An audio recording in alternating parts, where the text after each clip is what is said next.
Hi guys, welcome back to For the Love of Nutrition. Today we are going to be hitting hard a really hot topic, the ketogenic diet. I can't tell you how many questions I get about this every single day.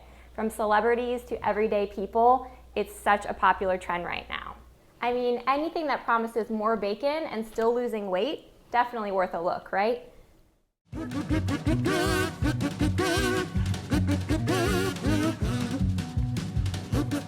What is the keto diet anyway? A keto diet is essentially high in fat, low in carbohydrates, and moderate in protein intake. A true keto diet that can actually achieve ketosis is a 4-to-1 ratio, sometimes a 3-to-1. But what this means is for every 4 grams of fat, you're actually only eating 1 gram of protein plus carbs.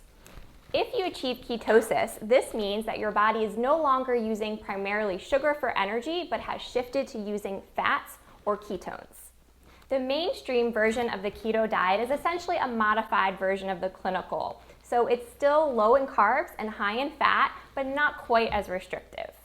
Oftentimes, the diet plans, recipes, and websites you'll come across do emphasize primarily saturated fats, including butter, whole fat dairy like cream, whipped cream, sour cream, as well as red meats and cured meats, particularly items such as pork belly, high percentage fat ground meats, marbled steak, and bacon.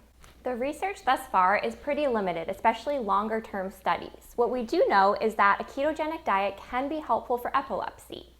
It's also actively being studied for other chronic illnesses, including diabetes, cancer, and neurocognitive disorders. However, there's just not enough research yet to say that this is the right diet for those diseases. So let's lay out the pros. A very high-fat diet leads to increased feelings of fullness and prolongs your digestion.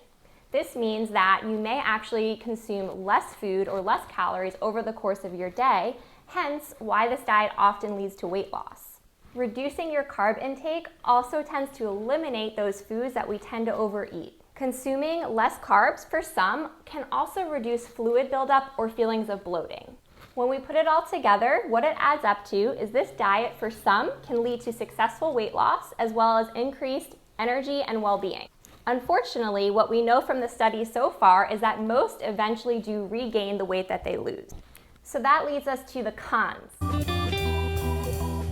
Number 1, long-term studies have not been done to demonstrate safety of this diet over periods of time. Number 2, we also know that increased saturated fat intake can lead to clogged arteries, heart disease, and increased risk of stroke. We also know that more fat in your diet is a predictor of increased risk of cancers, including prostate, breast, and colorectal. Number 3, by limiting good carbs, including fruits, certain vegetables, whole grains, and beans, you're actually losing out on a lot of important nutrients, including fiber for digestive health, vitamins A and C for immune health, and B vitamins for energy.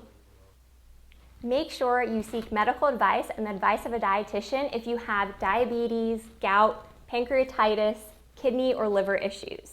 Lastly, yo-yoing your weight, meaning losing and regaining, is harmful. It's harmful to your body as well as your metabolism over time. So what is the bottom line? A true keto diet should only be followed under medical guidance for certain conditions that it's shown clinical benefit, such as epilepsy. If you choose to increase the fat in your diet and reduce the carbohydrates, just keep in mind we don't want to eliminate those good carbs, such as fruits, vegetables, whole grains, and beans. If you do decide to increase the fats in your diet, go for the healthy fats. These include things like extra virgin olive oil, fresh avocado, nuts and seeds, as well as nut butters and seed butters. Other great sources are fatty fish like salmon, sardines, and mackerel. Choosing healthy fats means we're looking out for our hair, our skin, and our eyes, our heart health, as well as reducing inflammation in our bodies. And finally, if you're looking to make changes to your diet, choose change that can be sustainable. Otherwise, odds are you'll be right back where you started.